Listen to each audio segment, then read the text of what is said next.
नमस्कार और बुक बातें में आप सभी का बहुत बहुत स्वागत है। आज की हमारी इस विस्तृत चर्चा का जो विषय है ना, वो काफी दिलचस्प है। बिल्कुल, और ये एक ऐसा विषय है जो इतिहास, राजनीति और मनोविज्ञान तीनों को एक साथ। सही कहा। तो आज हम लॉली रोड पार्ट 1 के स्रोत अंशों पर गहराई से बात करने वाले हैं और हमारा आज का मिशन ये समझना है कि कैसे भीड़ की भावनाएं जो होती है ना, वो अक्सर तर्कों पर भारी पड़ जाती हैं। और ये भी कि कैसे अतीत को मिटाना तो बहुत आसान लगता है, लेकिन उसके मलबे को संभालना कहीं ज्यादा मुश्किल हो जाता है। बिल्कुल, मलबा उठाना हमेशा भारी पड़ता है।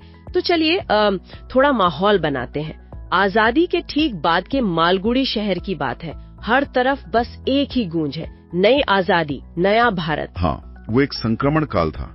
पुरानी इमारतें गायब हो रही हैं, नए साइन बोर्ड लग रहे हैं, लेकिन जो ब्रिटिश राज की परछाइयां हैं वो अभी भी कहीं न कहीं बाकी है शहर में। और इन्हीं परछाइयों के बीच शहर के बिल्कुल बीचों बीच खड़ी है सर फ्रेडरिक लॉली की एक विशाल और भव्य मूर्ति, जो कि सालों से वहां बिल्कुल खामोश खड़ी थी।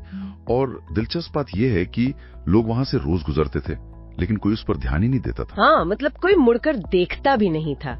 लेकिन फिर एक सुबह सब बदल जाता है।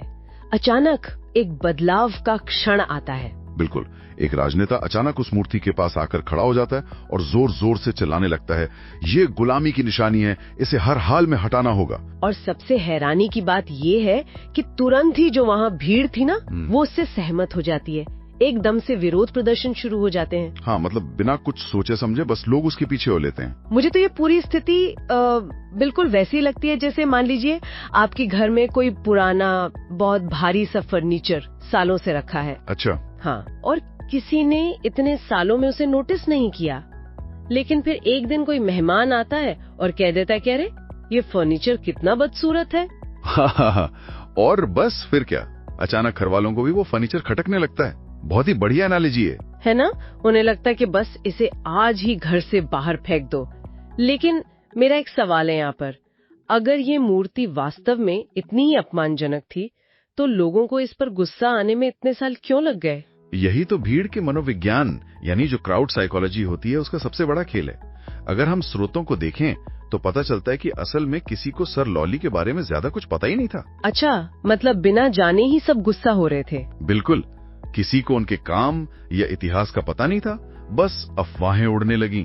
किसी ने कहा वो बहुत क्रूर था, किसी ने उसे चोर बता दिया, और बाकी लोग सिर्फ भीड़ के पीछे पीछे चलने लगे। तो मतलब भावनाओं ने तथ्यों की जगह ले ली थी। 100% भावनाएं तथ्यों से कहीं ज्यादा मजबूत थी उस समय। मालगुडी में भीड़ सच्चाई से बहुत ज्यादा तेजी से आगे बढ़ रही थी। सही कहा। और जब भावनाएं इतनी चरम पर हों, तो फिर उसका कुछ नतीजा तो निकलना ही था। और नतीजा ये हुआ कि लोगों ने तुरंत कार्रवाई करने का फैसला कर लिया। और वो भी बिना किसी योजना के। बस एक जुनूनी तमाशा शुरू हो गया। मजदूर आ जाते हैं बड़ी बड़ी रस्सियों और औजारों के साथ। अरे, वो दृश्य तो स्रोत में बहुत ही जीवंत तरीके से बताया गया है। पूरा शहर इस घटना को देखने के लिए इकट्ठा हो जाता है, जैसे कोई मेला लगा हो।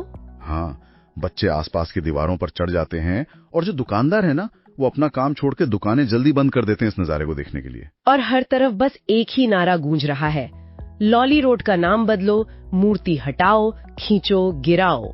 और फिर अंततः बहुत मशक्कत के बाद मूर्ति को गिरा दिया जाता है।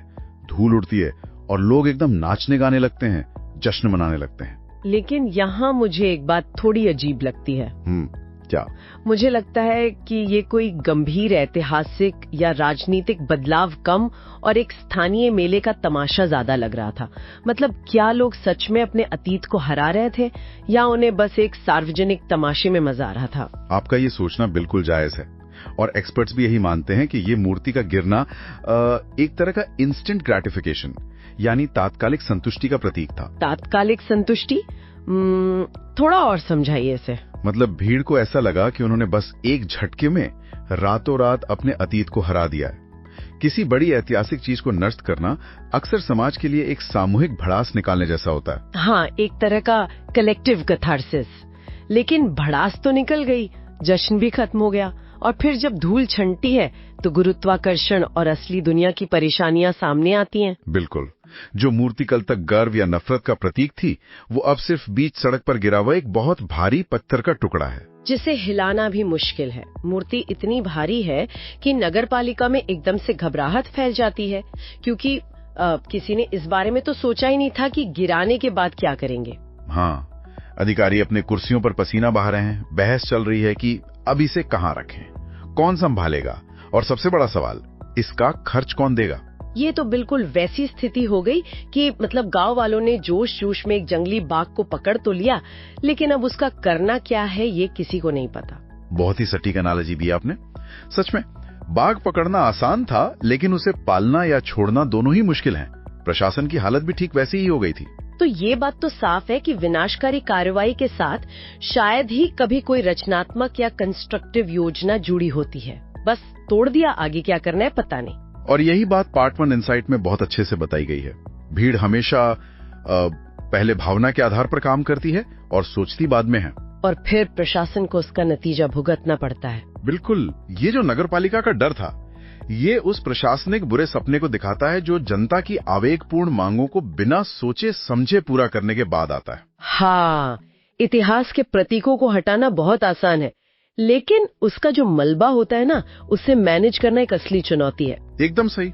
और जहां एक तरफ सरकार, नगरपालिका और आम जनता इस भारी मुसीबत को देखकर माथा पकड़े बैठी है, वहीं इस पूरी अराजकता में एक ऐसा इंसान भी है जो अवसर तलाश रहा है। अरे हाँ, श्रीनिवास, ये किरदार मुझे बहुत ही दिलचस्प लगा। जहाँ सबको मुसीबत दिख रही है, उसे एक सुनहरा मौका नजर आ रहा है। बिल्कुल। वो एक बहुत ही चतुर व्यवसायी है। उस गिरी हुई मूर्ति और घबराए हुए अधिकारियों को देखकर उसकी आंखों में एक अजीब सी चमक आ जाती है, और उसके दिमाग में तुरंत एक विचार आता है कि अगर ये मूर्ति किसी तरह मेरी जमीन पर रख दी जाए तो क्या होगा। और वो चुपचाप मुस्कुरा रहा है। ये बहुत ही हास्यास्पद है, लेकिन आहा, पूरी तरह से वास्तविक भी है। और यही कहानी का सबसे शानदार मोड़ भी है। मतलब कहानी अब राजनीतिक ड्रामे से हटकर पूरी तरह से मानवीय स्वार्थ और जो अवसरवाद होता है ना, उस पे आ जाती है। हाँ, लेकिन ये एक बहुत ही दिलचस्प सवाल खड़ा करता है कि आखिर हर सार्वजनिक संकट या राजनीतिक हंगामे के बीच कोई ना कोई ऐसा इंसान क्यों आ जाता है जो उसमें से अपने लिए मुनाफा कमाने का तरीका ढूंढ लेता है। ये मानव स्वभाव के बारे में क्या कहता है? ये दिखाता है कि जब समाज भावनाओं में अंधा हो जाता है और सरकारें लकवाग्रस्त हो जाती हैं, तब अवसरवाद पनपता है। एक तरफ वो भीड़ है जो पूरी तरह से भावनाओं के वशीभूत है, और दूसरी तरफ वो घबराए हुए अधिकारी हैं। बिल्कुल।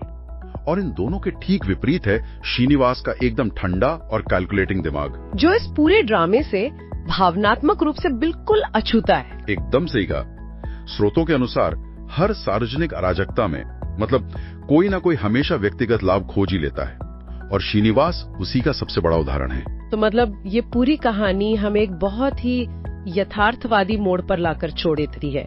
मूर्ति जमीन पर आ गिरी है, भीड़ का जोश ठंडा पड़ चुका है, और श्रीनिवास अपना जाल बिछाने को तैयार है। हाँ, और ये स्पष्ट हो जाता है कि अतीत को मिटाने की घोषणा करना जितना आसान होता है, उसके परिणामों को ढोना उतना ही मुश्किल होता है। तो इसी के साथ इस विस्तृत चर्चा के अंत में हम अपने श्रोताओं के लिए एक बहुत ही गहरा विचार छोड़ना चाहेंगे। बिल्कुल।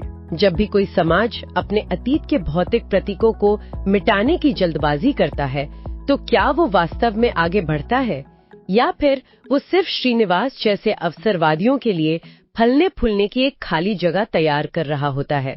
ये सच में एक बहुत ही प्रासंगिक सवाल है। क्या हमारा ये जो सारा सार्वजनिक आक्रोश है, वो सिर्फ एक ऐसा नाटक है जो अंत में किसी और के मुनाफे का साधन बन जाता है? सोचने वाली बात है। बिल्कुल सोचने वाली बात है। तो श्रोताओं, बुक बातें की आज की इस विस्तृत चर्चा में हमारे साथ जुड़ने के लिए आपका बहुत बहुत धन्यवाद।